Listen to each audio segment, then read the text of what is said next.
Jaya Radha Madhava Kunja Bihari Jaya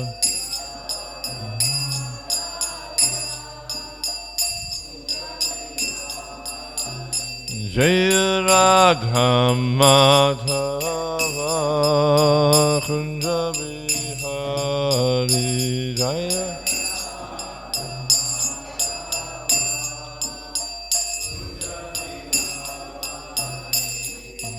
Gopi Jana Ballabha Giribharatari Gopi Jana Ballabha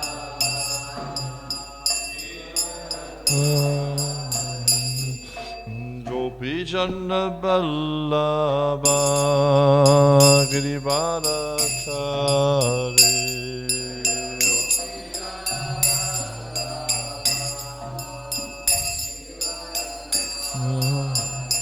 Jaya Radha Madhava Kunja Bihari Jaya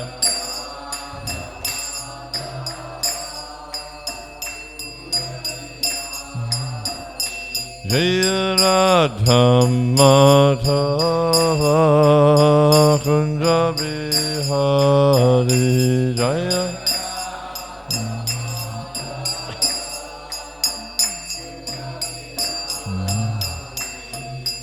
Gopi Jana Ballabha Giribharatari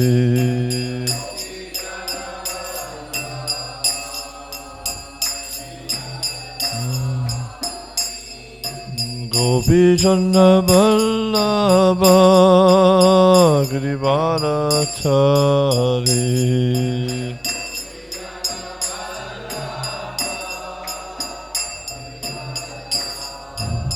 Yashoda Nandana Braja Jana Ranjana Yashoda Yashoda Nandana Braja Jana Ranjana Yashoda Nandana Yamuna Tira Vanachari Yamuna Yamuna Tira Vanachariya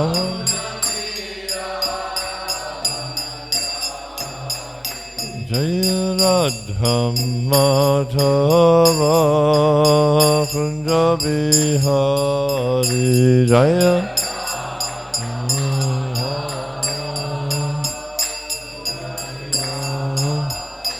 Jaya Radha Madhava Kunja Bihari Jaya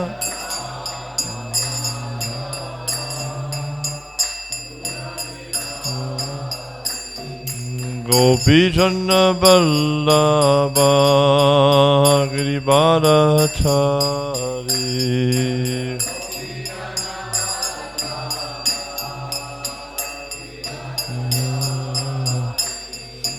Gopi Jana Ballabha Giribharatari Gopi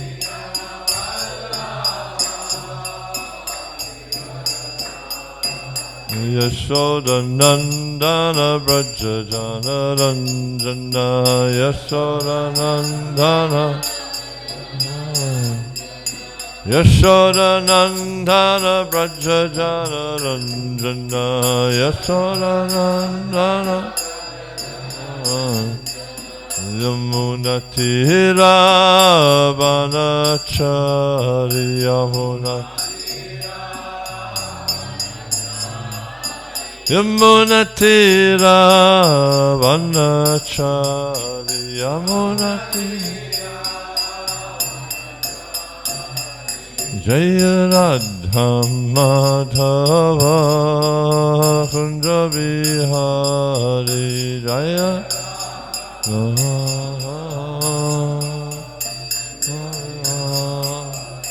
Jaya Radha Madhava Kunja Bihari Jaya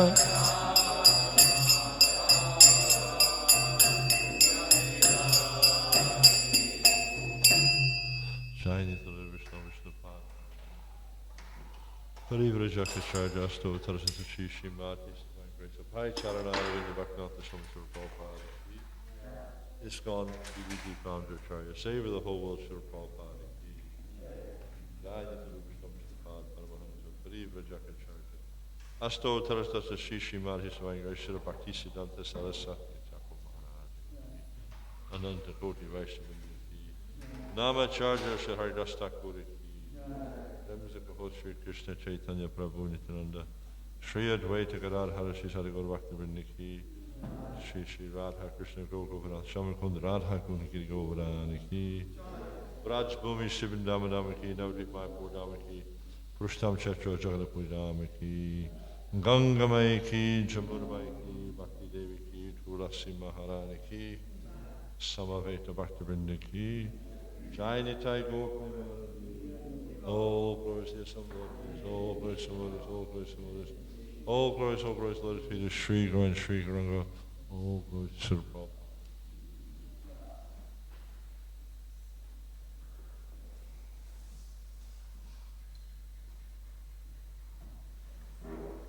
Jaya Jaya Sri Chaitanya Jaya Nityananda Jaya Advaita Chandra Jaya Gaura Bhakta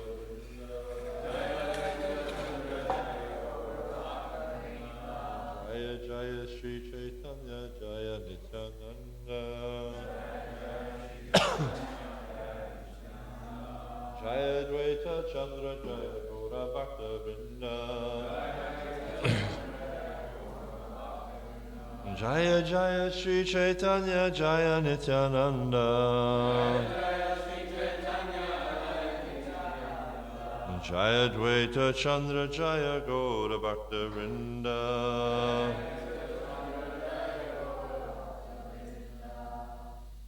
So I'll be reading a few verses today because there's not much in the way of a purport up until 301. Gopi Baba Yate Prabhu Dari Yache Kanta Gopi Baba Yate Prabhu Dari Yache Kanta Vrajendra Nandane Mane Apanara Kanta Vrajendra Nandane Mane Apanara Kanta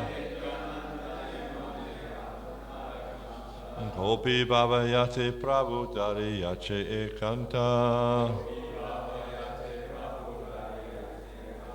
Vrajendra Nandane Mane Apanara Kanta Gopi Baba Yate Prabhu Dari Yache Kanta Vrajendra Nandane Mane Apanara Kanta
Vaishnavis.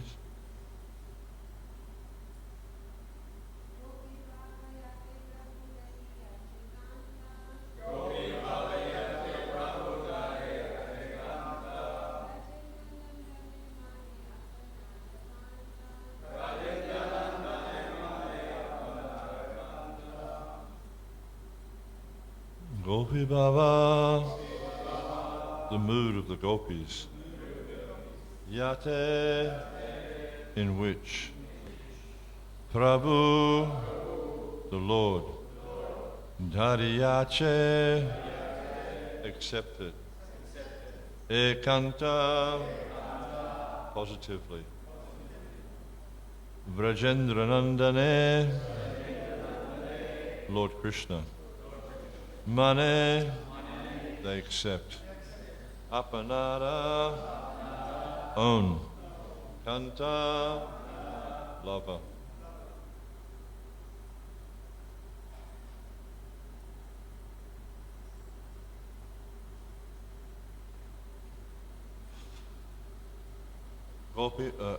Lord Chaitanya Mahaprabhu accepted the mood of the gopis, who accepted Brajendra Nandana and Sri Krishna as their lover. The next verse. Gopika Bhavere Shudrita Nishchaya Brajendra Nandana Vina Anyatra Nahaya. It is firmly ascertained the ecstatic mood that the ecstatic mood of the gopis is only possible before Krishna and no one else. Shama Sundara Sikhi Picha Gunja Vibhushana Gopi Vesha Tribangima Murali Vandana. He has a bluish complexion, a peacock feather on his head, a gunja garland, and the decorations of a cowherd boy. His body is curved in 3 places, and he has a flute in his mouth. Icha Chari Krishna Yadi Haya Anyakara Gopikara Bhava Nahi Yaya Nikanta Tahara. If Lord Krishna gives up his original form and assumes another Vishnu form, nearness to him cannot invoke the ecstatic mood of the gopis. So just a quick comment here.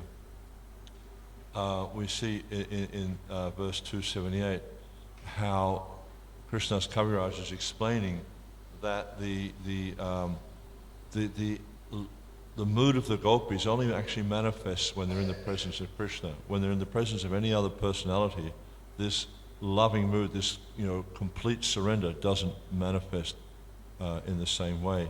And Krishna's Kaviraj is now going to tell a story about a trick that, or a joke that Krishna played on the gopis, and how he manifested himself as Narayan, just to play a joke on him. And when they saw Narayan, they were very, very respectful, but they wanted to see Krishna. They wanted to find Krishna, and they asked Lord Narayan, "Please, my dear Lord Narayan, obeisance to you.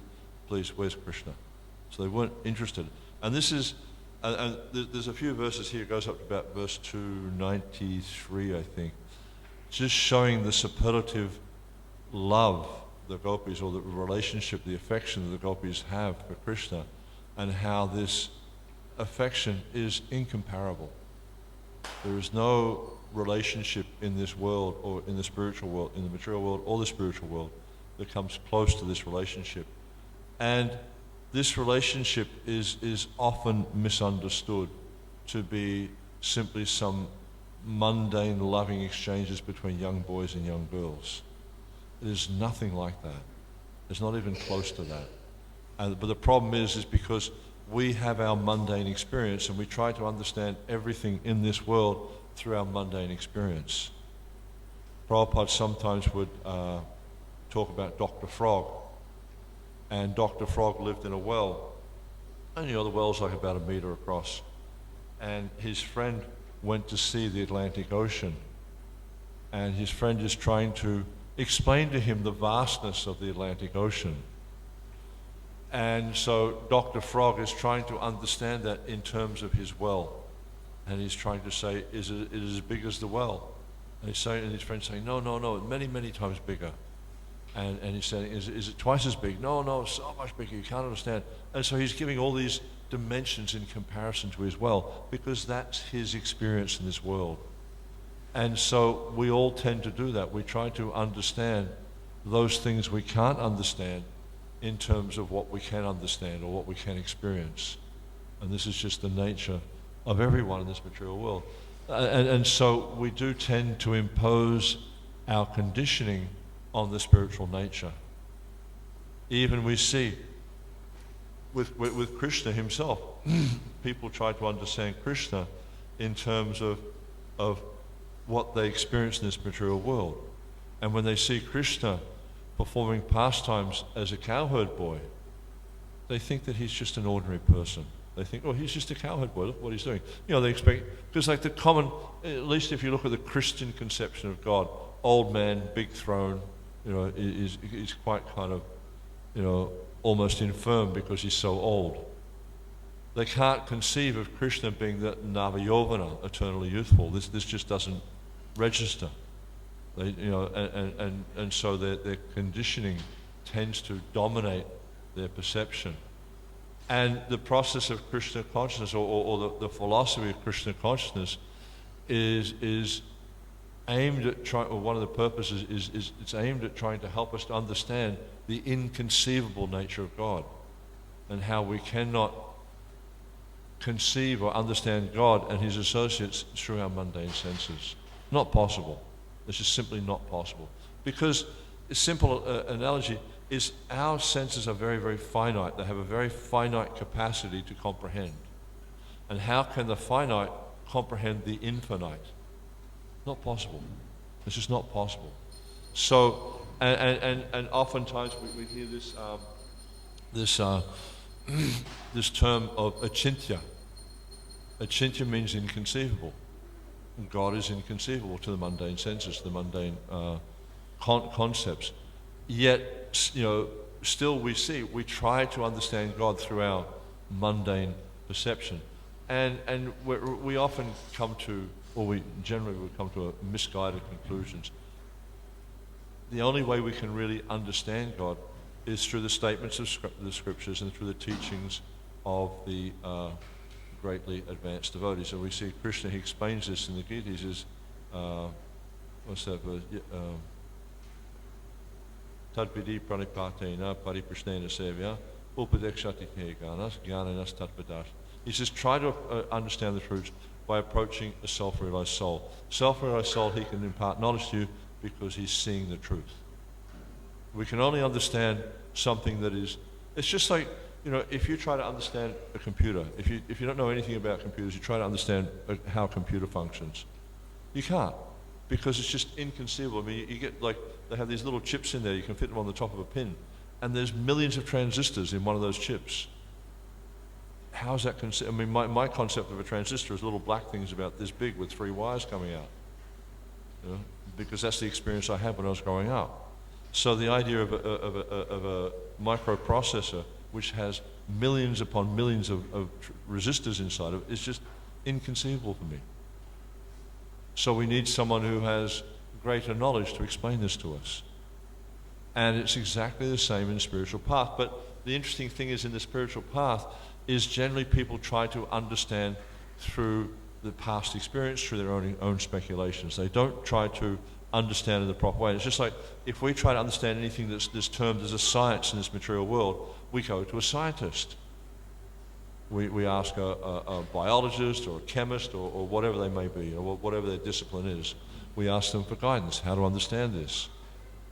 But when it comes to spiritual life, which is actually the highest science, we try to understand it ourselves.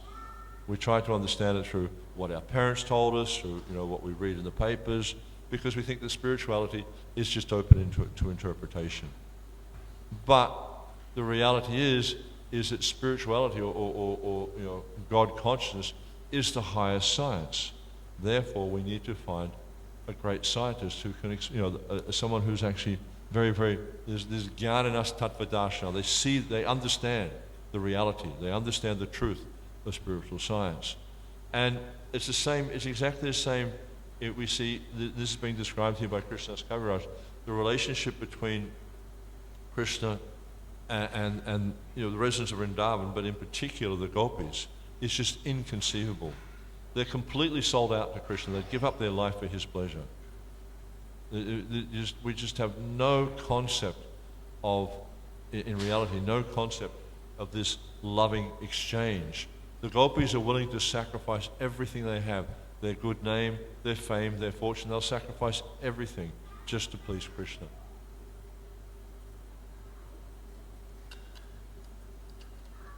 And the problem is, in this material world, is we equate that, as I was saying before, we equate that with things that we understand. So we see that Krishna, he has, loving exchanges with his dearmost devotees in the forest groves in the middle of the night. So we think, oh, Krishna's going off and having illicit relationships with young girls. He's having illicit sex with young girls. But it's not like that at all. And it's practically inconceivable for us to understand this type of relationship. And this is the point that Krishnadas Kaviraj is making here, is the ecstatic mood of the gopis is possible only before Krishna. So this relationship between the gopis and Krishna is unique. And only the gopis and Krishna experience this loving relationship. Only when they're in this. Krishna himself, he excels, he shines when he's in the association of the gopis, and the same with the gopis when they're in the association of Krishna. The essence of relationships come out. Now, I'll read on. And I'm only giving really touching on it because it's such a difficult thing to understand, and I can honestly say I truly don't understand it. I have some glimpse of it, but I don't really understand this kind of relationship because I don't feel it myself. And usually it's just like, for a man, for instance, to understand the way a mother feels about a child, even the husband, it's very difficult to understand that. Why? Because we're not in that same body. We're not in that same relationship. Only one who's actually in that relationship can understand that relationship. So it's because we're not in that relationship with Krishna, then it's very difficult for us to understand. So I'll read a few more verses. Gopinam Pashu Pendra Nandana Jusho Bhavasya Kastam Priti Vikyatum Chamate Duruha Paravi Sanjarina Prakriyam Ashvik Puruvanti Vaishnavam Apitanum Tasmin Bujay Vishnubi Yasham Hanta Chatkubir Adbhuta Ruchim Ragodaya Konchati. Once Lord Sri Krishna, with a playful motive, manifested himself as Lord Narayan, with 4 victorious hands and a very beautiful form. Seeing this exalted form, however, crippled the ecstatic feelings of the gopis. A learned scholar, therefore, cannot understand the gopis' ecstatic feelings, which are firmly fixed upon the original form of Lord Krishna as the son of Nanda Maharaj. The wonderful feelings of the gopis is ecstatic parama rasa with Krishna are the wonderful feelings of the gopis in ecstatic parama rasa with Krishna are the greatest mystery in spiritual life. So we see here how Krishnadas Kaviraj is quoting from Lalita Madhava, and he mentions that when they see the form of Narayan, because see their relationship with Krishna is very, very intimate, but and there's no concept of majesty or Aishvarya there at all. It's a very, very intimate conjugal relationship. Whereas the relationship with Narayan is very much tinged by this majesty or Aishvarya. So when Krishna manifested this form of Narayan, it interfered with their exchange, so that they stopped that, they stopped manifesting that loving feeling for Krishna openly or outwardly, because Lord Narayan was there. And we see this happens, there's an interesting story where Balaram had accused Krishna. He told Mother Yasoda that Krishna's eating earth. And Krishna, of course, he denies it. And then so Mother Yasoda looked into Krishna's mouth. And when she looked into Krishna's mouth, she saw the whole universe and Krishna's universal form. And so she started to reflect on the nature of a child. And, she's thinking, is he this, is he that, is he a demigod, is he the Supreme Personality of Godhead? But this was interfering with her relationship with Krishna, because her relationship with Krishna is one of what's it called? The parental ras? Vatsalya ras. Yeah, it's a different relationship when there's this Shanta kind of relationship was incompatible. So Krishna's Leela Shakti just covered Yasoda Maya over, so she didn't feel this because it just interfered with his loving exchange. And we see also here with the gopis when they're seeing this Narayan form of the Lord. And we see often Prabhupada talks about how Narayan and Krishna are the same, and it's true. Because Narayan or Vishnu or Mahavishnu or all the different Purusha avatars, they're nothing but a manifestation of Krishna. They're plenary forms of Krishna. But it's a concept that was explained by Sri Caitanya Mahaprabhu, this concept of Achinta Beda Beda Tattva. Simultaneously same, but different. It's the same with us. The Beda Beda Prakash, it describes this in Chaitanya Charitamrita, how the jiva is a manifestation of Krishna, is simultaneously different, but not different, because we have the same spiritual we have the same spiritual nature. We just don't have the same quantity. And so in the same way we see with all the different Narayan and Vishnu manifestations of the Lord, yes, they are Krishna. They're nothing but manifestations of Krishna, but the mood is different. And so the gopis, when they saw this form of Krishna, they couldn't actually feel the same love. Vasanta Kale Rasa Lila Kare Govardhane Antardana Kaila Sanketa Kare Radhasane.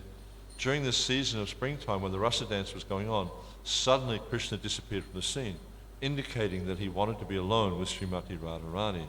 Nibrita Nikunja Vasi Deki Radhara Bhata Anveshite Aila Tahan Gopikara Tata. Krishna was sitting in a solitary bush, waiting for Srimati Radharani to pass by. But while he was searching, the gopis arrived there like a phalanx of soldiers. Dura Haiti Krishna Deki Bali Gopi Gana Edeka Kunjera Bitare Vrajendra Nandana. Just see, the gopis said, seeing Krishna from a distant place. Here within a bush is Krishna, the son of Nanda Maharaj. Gopagani Deki Krishnera Haila Sadvasa Lukaite Larite Baya Haile Bibhasha. Excuse me. As soon as Krishna saw all the gopis, he was struck with emotion. Thus he could not hide himself, and out of fear he became motionless. Chata Bhuja Murti Dari Achena Vasya Krishna Deki Gopi Kahe Nikate Asya. Krishna assumed his forearm Narayan form and sat there. When all the gopis came, seeing him, they spoke as follows. Ihon Krishna Nahi Ihon Narayana Murti Eta Bali Tan Sabe Karinati Stuti. He is not Krishna. He is the Supreme Personality of Godhead Narayan. After saying this, they offered obeisances and the following respectful prayers. Namo Narayana Deva Karaha Prasada Krishna Sanghe Deha Mora Uguchuha Vishadha. O Lord Narayan, we offer our respectful obeisances unto you. Kindly be merciful to us. Give us the association of Krishna, and thus vanquish our lamentation. So even though they had that Narayan was manifest before them, still their only interest was Krishna. It's just like, if you can imagine, I'll try to give a mundane response or a mundane kind of analogy. If someone came, like you had some small financial problem, $10 problem or $20 problem, and someone came and gave you $10 million, would you be thinking about the small problem anymore? No, because you'd have so much money. So think of it the reverse of that. If someone gave you $10 million, you weren't interested in the $10 million, you're more worried about the $20 because it was more important to you. Yeah? It's inconceivable how God himself is manifest, what they're perceiving as God, because they didn't see Krishna as God. This is one thing that's completely devoid in Vrindavan, this idea that Krishna is God, even though he is God. It's just not there. They just see him as the most beautiful person, as the most wonderful person, and the person they just want to think of 24 hours a day, the person who they're thinking that Brahma, he made a mistake by giving us eyelids because when the eyes blink we can't see Krishna.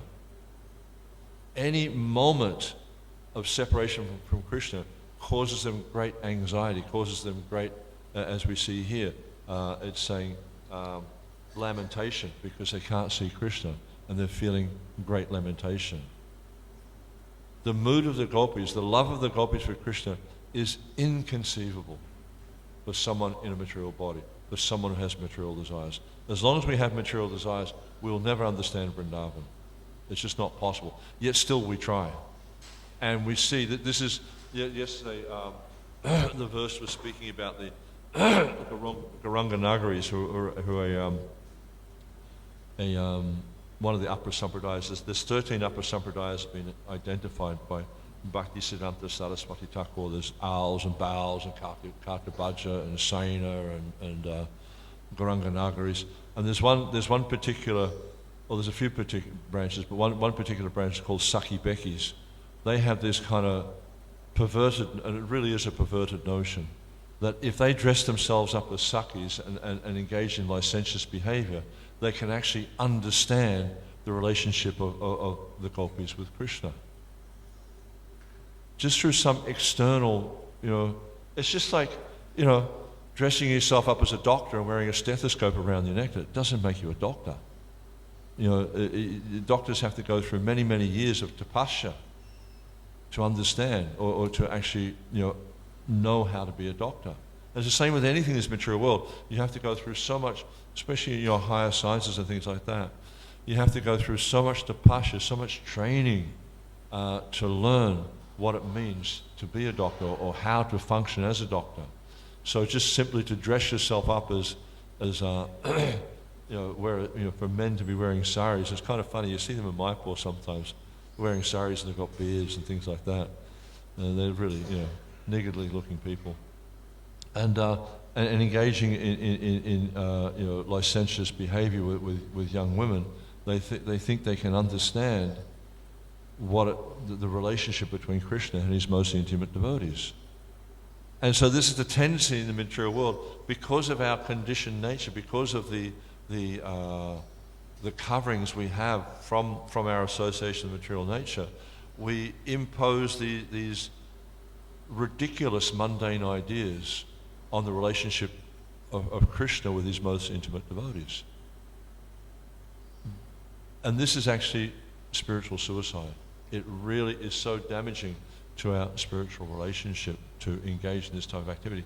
Rather, the intelligent thing to do is just to practice the process of devotional service and know that by purifying the heart, we'll come to understand these things. You cannot force your way. Prabhupada would sometimes say, you cannot buy a ticket to Vaikuntha. You can't, just like, you can go and buy a ticket and you can go to India and you can go to Mayapur or go to Vrindavan.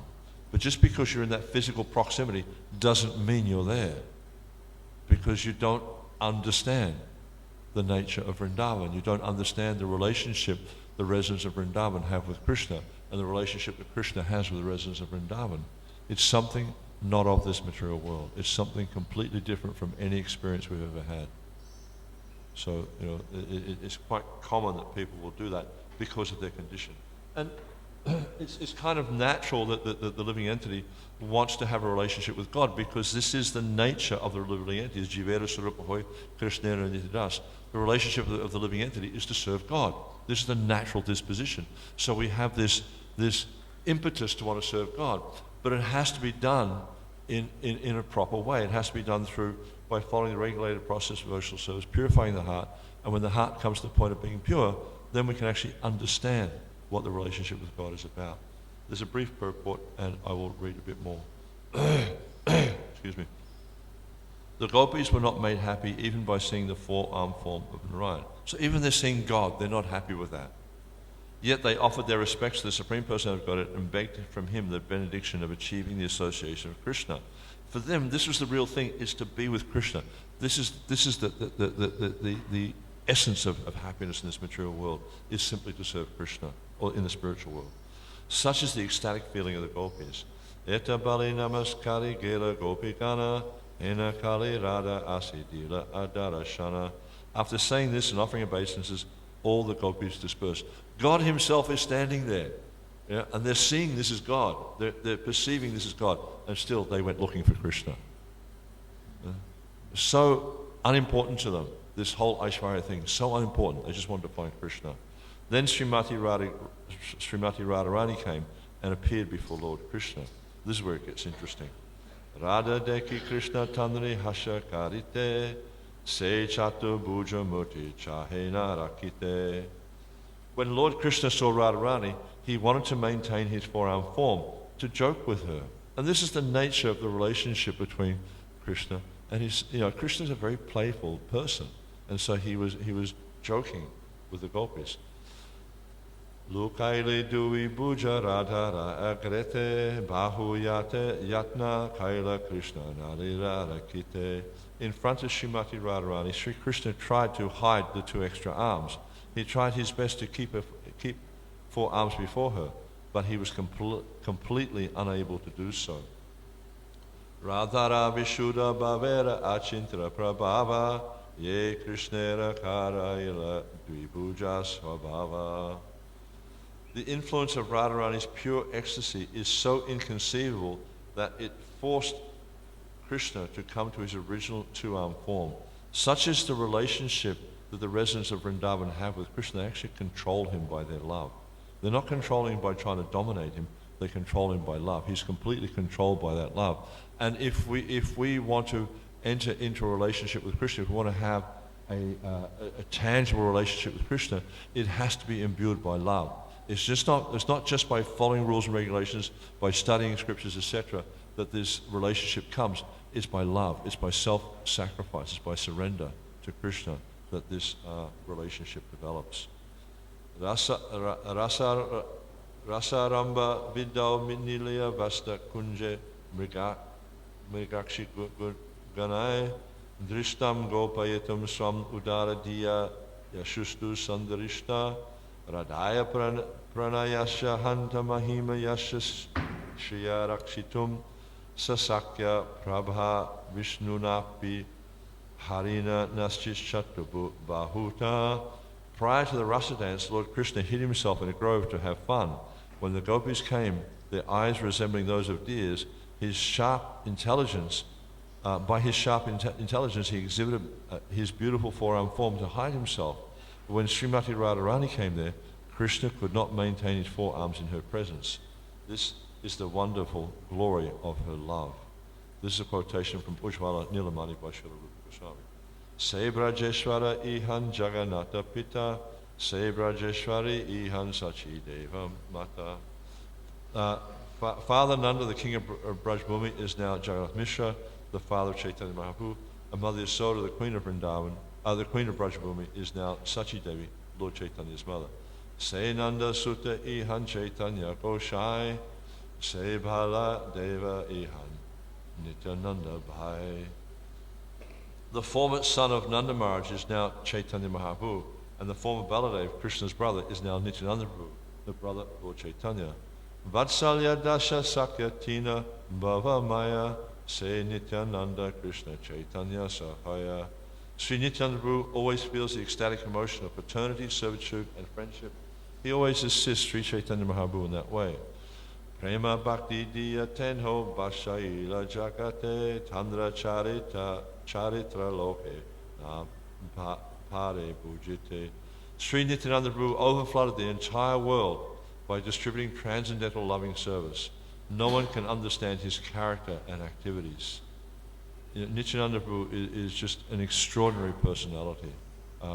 Sometimes he performs activities which are just quite controversial, you might say. Prabhupada, sometimes he would say that Nityananda Prabhu was the most controversial fellow.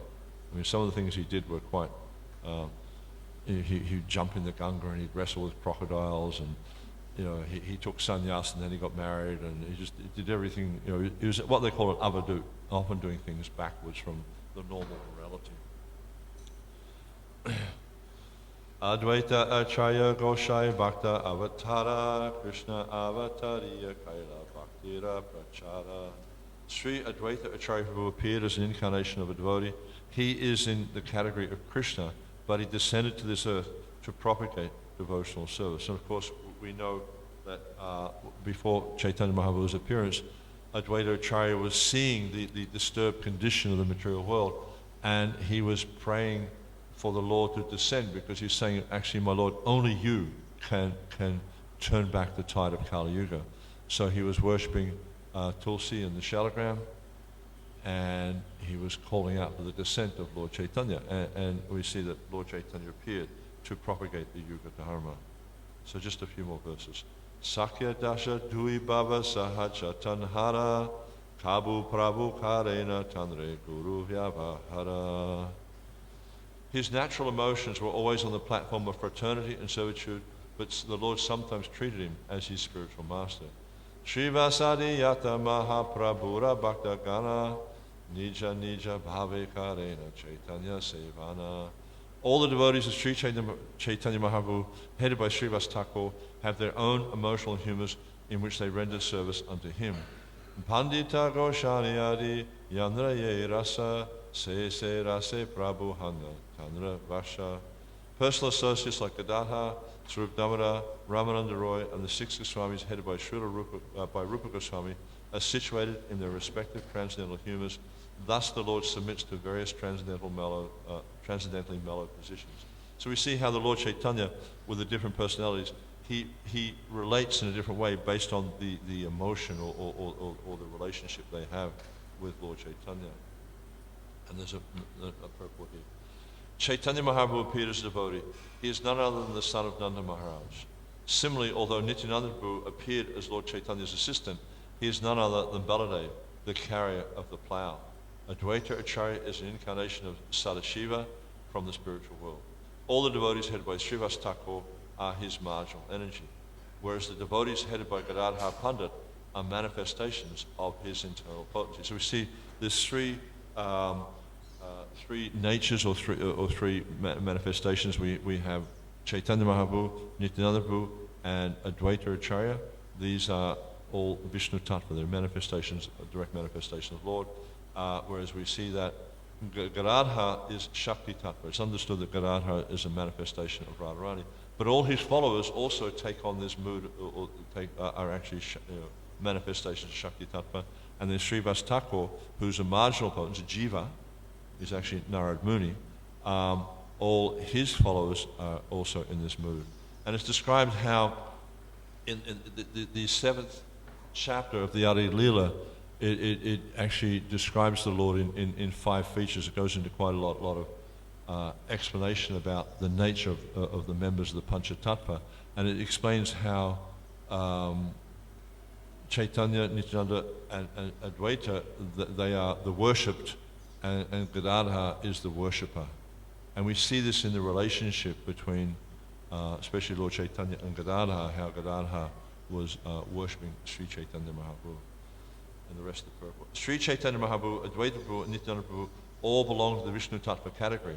Because Lord Chaitanya is an ocean of mercy, he is addressed as Mahaprabhu, whereas Nityananda and Advaita, being two great personalities who assist Lord Chaitanya, are addressed as Prabhu. Sometimes they're referred to as 3 Prabhus, but here there's a distinction being made. Thus, there are 2 Prabhus and 1 Mahaprabhu. Gadadhar Goswami is a representative of the perfect Brahmana spiritual master. So the perfect Brahmana obviously worships Brahman, or the Supreme Personality of Godhead. And Srivas Thakur represents a perfect Brahmana devotee. These 5 are known as the Panchatattva. And so there's not many verses left in this chapter, probably another 30 verses. But we're coming to the conclusion of the chapter. And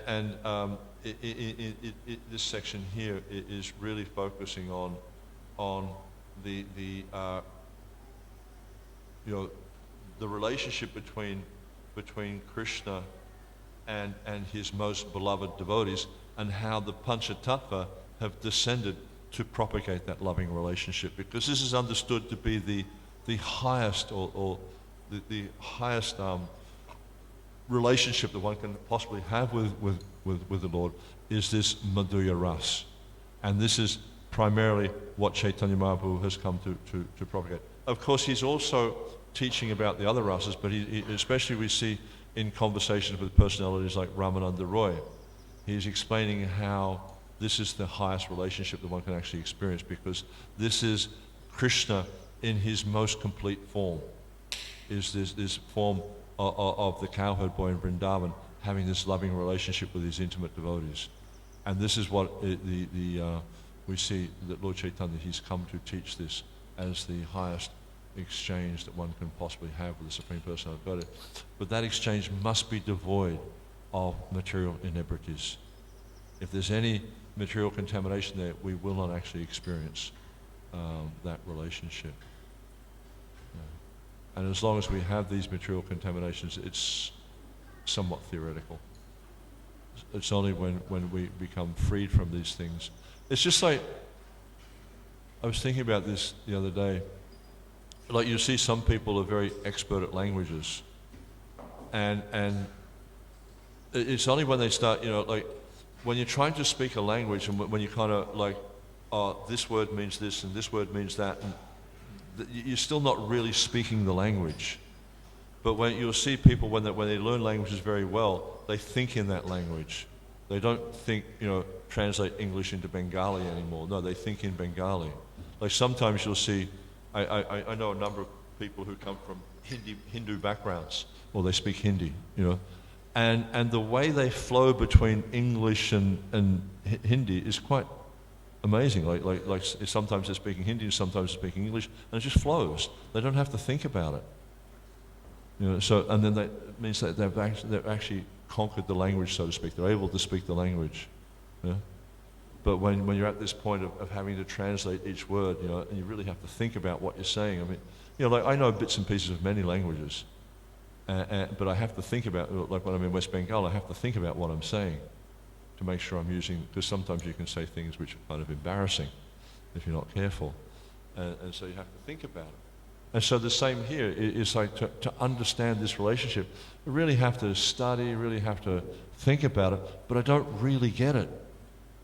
It's only when our heart becomes completely pure, we're actually becoming qualified or eligible to understand. And I'll finish there. Any questions, comments at all? Yes, Prabhu.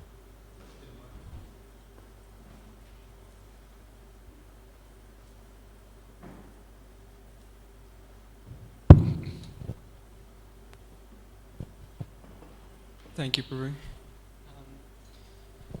I had a question regarding, because you, kind of the crux of your presentation was that we can't understand Krishna's loving exchanges with Radharani through our material experiences. Yet at the same time, so much of our philosophy is allegorical, and Prabhupada provides so many analogies for us to explain, to help us understand. And so it seems like there's two sides in which we have to accept authority, like a scriptural authority, but at the same time that the guru-disciple relationship is that the guru gives analogies and reference points. And we see this even in just general teaching, where teachers will give a reference point for kids to understand something better.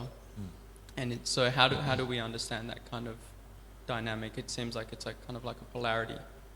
But the thing is like, with most of these things, we have no reference point really, and it's just like you hear the Krishna's described as his complexion is like blackish bluish, but it's really not an adequate description of what his complexion is like. Or there's a description in one prayer that what is it, Radhakripa Katakshaka, where it describes the complexion of Radharani. It's like lightning, a kadamba flower, and molten gold.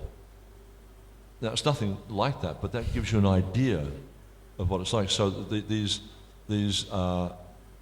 similes are given there to try and give us a concept of what that beauty is like. But it's really it's really difficult. It's just like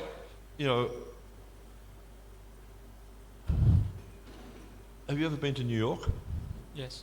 All right, let's think of a place you haven't. So, say for instance, you meet someone who hasn't been to New York, right? And you've tried to describe to them what it's like. but they have no experience of anything quite like that. Or Calcutta, you go to old Calcutta around Howrah, that district there. It's all the streets are so compressed, and it's just like really, really intense place, But to try to explain that to someone who's never had that experience, it's very difficult. But you try to use, you try to give them points of reference, using things that they understand. But we need to accept, really, that we cannot understand the transcendental nature with materially contaminated senses, because it's just, you can give a point of reference to try and give them some concept of what it's like, but it's so much more than that. So it's quite difficult. But, and as you're pointing out, if we can follow the teachings of a self-realized personality and purify our heart through the regulated process of devotional service, then we become more and more open and more able to understand. It's just like, I was using the analogy of a doctor. Like, for someone who's a new student, going to a medical college, all the concepts of like, someone who's a highly qualified doctor are very, very remote. But if they stick at it with the process, if they go through the school, they attend the classes and all that sort of stuff, gradually they learn. And then they do an internship and they start to get practical experience. And it's only after, sometimes, and you'll see with most doctors, they're regularly doing courses to learn more and more, because techniques are changing all the time. So it's only after many, many years of training and constant training and experience that one actually becomes highly qualified and able to teach others. So it's exactly the same as the spiritual path, but as I was saying before, the really interesting concept is that with any science, everyone accepts you have to learn. You can't just pick up a book and learn it yourself. But with spirituality, we all think we can learn ourselves. And spirituality is the highest science. So it's so important in the spiritual path that we learn from someone who's qualified. Otherwise we just get confused. Yeah. Hare Krishna, Prabhu, please accept my humble obeisances. So in the class you mentioned, Prabhu, like the Vrajavasis used to serve the Lord with a lot of love, sacrificing all their name, fame, everything. But at the same time they were not seeing Lord Krishna as a God, but it was out of Madhurya Rasa. But we are not at that level, so we are just fallen. So how do we develop that mood of serving Lord with the love? Because when we have given some services, we just want to do the service because we are instructed or to follow the rules and regulation. So how do we develop that mood to serve with love? Just by following the devotional process. Because what's stopping us from having that mood is our anarthas, is our material contamination. So by following the devotional process, by hearing, by chanting, by associating with devotees, the whole, the 9 processes of devotional service, the whole 9 yards basically. By following the whole process, it purifies the heart, it purifies the mind, it purifies the senses, and we become more and more able to see the reality of spiritual life. When the senses become Atasya Krishna Namadi Navavet Grayamindri Seva Mukhi Jivaro Swayameva Sparatyaraha. Rupa Goswami explains this, that it's not possible to understand the transcendental nature of the form through materially contaminated senses. It's only when the senses become saturated with devotional service are the transcendental nature of the name, form, quality, and pastimes of the Lord revealed. So it's about revelation, it's about realization. It's not like, you follow you follow this and follow this and follow this and then you'll understand. It's not like mathematics. You go to mathematics and you have your multiplication tables and you figure it all out and you know how to do mathematics. That's a very static science. But whereas spiritual science is constantly evolving, constantly changing. and by saturating the senses, then with Krishna basically, then revelation comes. But the saturation has to be according to Guru, Sadhu and Shastra. We can't make up our own process, which is quite common in different societies where people have just concocted their own spiritual process. Doesn't work. It's just like, like you come here from a different country where they drive on the other side of the road. If you start to drive on the right-hand side of the road, sooner or later you'll get arrested or you'll have an accident. It just doesn't work. There is a process to drive in this country. There's a process to drive in most countries. Probably not in India. I don't think there's any process in India. You just get a car and drive, But, there's a process, and to get the benefit of the practice or the discipline you're trying to follow, you have to follow the process. And if you don't follow the process, you won't get the benefit. And so devotional service is the same. If you want to get the benefit, love of God, you follow the process. And it's not like the process is the goal, the process is the means. And when one becomes advanced, you're not so necessarily bound up by rules and regulations. But still you see advanced devotees do follow the rules and regulations, although they're not bound by them. Okay. Thank you, Prabhu. Thank Hare you. Krishna. Thank you very much. Srila Prabhupada ki, Samaveta Bhaktivinoda ki, Jai Nitai Gaur Premanandi.